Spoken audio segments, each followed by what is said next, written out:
All right, we're on Genesis 43. Oh, camera's up here. Always look that way. Camera's up there. All right, we're on Genesis 43. The brothers returned to Egypt. But the famine continued to ravage the land of Canaan, where the grain, when the grain had brought, when the grain they had brought from Egypt was almost gone, Jacob said to his sons, "Go back and buy us a little more food." But Judah said, "The man was serious when he warned us. You won't see my face again unless your brother is with you. But if you send Benjamin with us, we'll go down and buy some more food.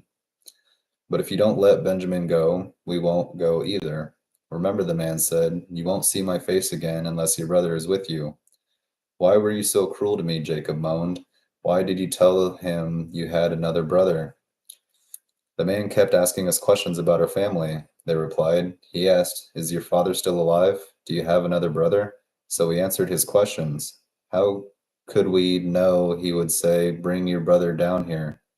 Judah said to his father, "Send the boy with me, and we will be on our way. Otherwise, we will all die of starvation, and not only we, but you and our little ones.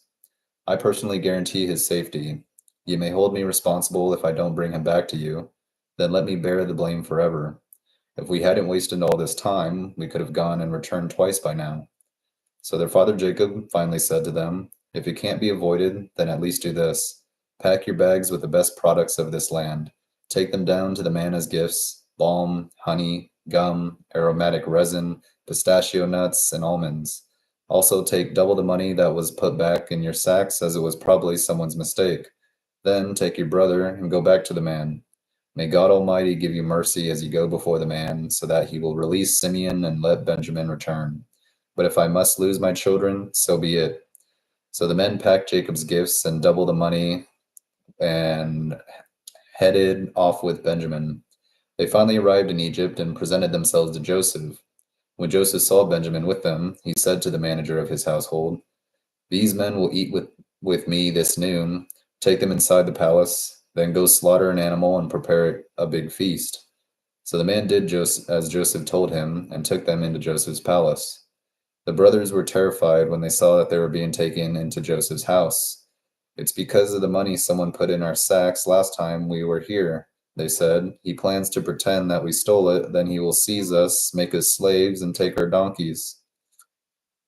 A feast at Joseph's palace. The brothers approached the manager of Joseph's household and spoke to him at the entrance of the palace. "Sir," they said, "we came to Egypt once before to buy food, but as we were returning home, we stopped for the night and opened our sacks. Then we discovered that each man's money, the exact amount paid, was in the top of his sack. Here it is. We have brought it back with us. We also have additional money to buy more food. We have no idea who put our money in our sacks." "Relax, don't be afraid," the household manager told them.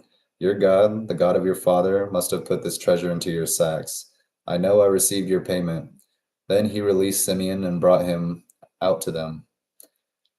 The manager then led the men into Joseph's palace. He gave them water to wash their feet and provided food for their donkeys. They were told they would be eating there, so they prepared their gifts for Joseph's arrival at noon. So when Joseph came home, they gave him the gifts they had brought him, then bowed low to the ground before him. After greeting them, he asked, "How is your father, the old man you spoke about? Is he alive?" "Yes," they replied, "our father, your servant, is alive and well." And they bowed low again. Then Joseph looked at his brother Benjamin, the son of his own mother. "Is this your youngest brother, the one you told me about?" Joseph asked. "May God be gracious to you, my son." Then Joseph hurried from the room because he was overcome with emotion for his brother. He went into his private room where he broke down and wept. After washing his face, he came back out, keeping himself under control. Then he ordered, "Bring out the food." The waiters served Joseph at his own table, and his brothers were served at a separate table. The Egyptians who ate with Joseph sat at their own table because Egyptians despise Hebrews and refuse to eat with them. Aw, that's not nice.